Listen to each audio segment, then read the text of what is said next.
You just have to experience that it does. And people want to feel good and look good, and their passion, like mine, is, I'm physiology, I'm biochemistry. I love this stuff. Other people have other jobs and other lives. They don't want to know. They just want to know the truth. And I'm just really glad that you've taken this on and given me an opportunity to be here with you to get this out, because it's not just about losing weight. It's about getting healthy. And what this program does is that it gets the body healthy on its own terms. And then the body drops the weight because it realizes it doesn't need it. It's not really push the weight off. It's rebalance your hormones and your enzymes on a cellular level, and then the body will readjust and you'll see the weight go. And the positive part of doing that is, now that you've done that, when you've reached your goal, or how many pounds you want to lose, you won't gain it back if you take a week off at Christmas and have fun and eat everything that everybody offers you between Christmas and New Year's. It just won't blow you back up, and you won't start gaining 4 pounds just because you went off of quote unquote a diet.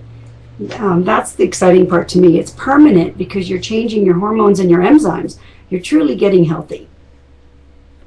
Yeah, so what really hit home for me, Lori, is that you have an opportunity to stop eating for pleasure and start eating for fuel.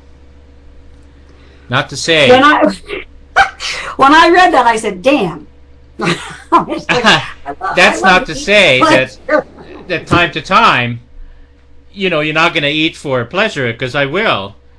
But most of the time, I mean, there's unique situations and unique occurrences that when you go out to eat with somebody or whatever, it's going to be pleasurable. It's going to be pleasure. Right. But not every day, 3-4 times three, 4 times a day, you're going to eat for pleasure. That's crazy.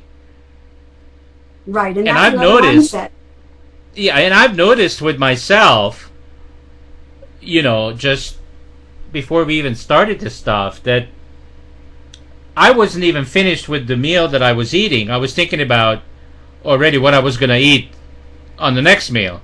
I mean, that's just crazy. Yes, that's very common. I have about 30 pounds on me right now that I would like to drop, and I have the genetics to be very, very heavy. People on my father's side of the family are very heavy, and I used to gain weight really quickly. I used to tell people I could gain 5 pounds in a weekend, and they didn't believe me. And I was like, no, I really can. And I did the same thing mostly in times of my life when I wasn't really all that happy, or that I was overstressed and had overburdened. And that's exactly what happens. It's like, okay, I'm done this meal. What's the next little satisfactory moment going to be in my life? Oh, dinner, good. What's for dessert? Yes, exactly. The same thing.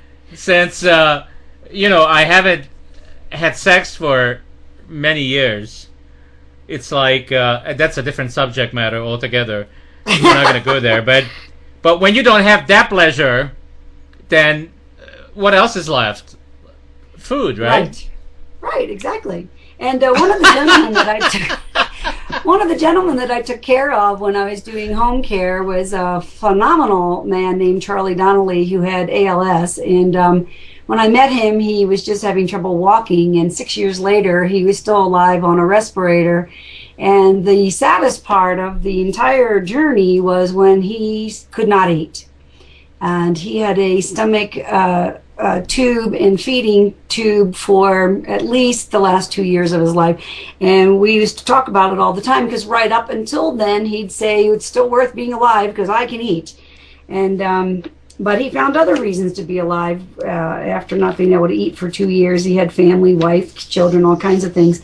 So it is a mindset, and it helps people become aware that you are looking to eat for pleasure, and your body, let's face it, if you're eating for pleasure, you're eating the breads, you're eating the sweets, you're eating the refined sugars and the refined carbohydrates, which are the basis for most of the chronic diseases that we have on the uprise now. It is the concentrated sugars, not that sugar alone in itself is bad, and the refined carbohydrates. We are overloading our bodies too fast. The liver can't filter out things. And never before in the history of man have we had an emergency to lower blood sugar. We're set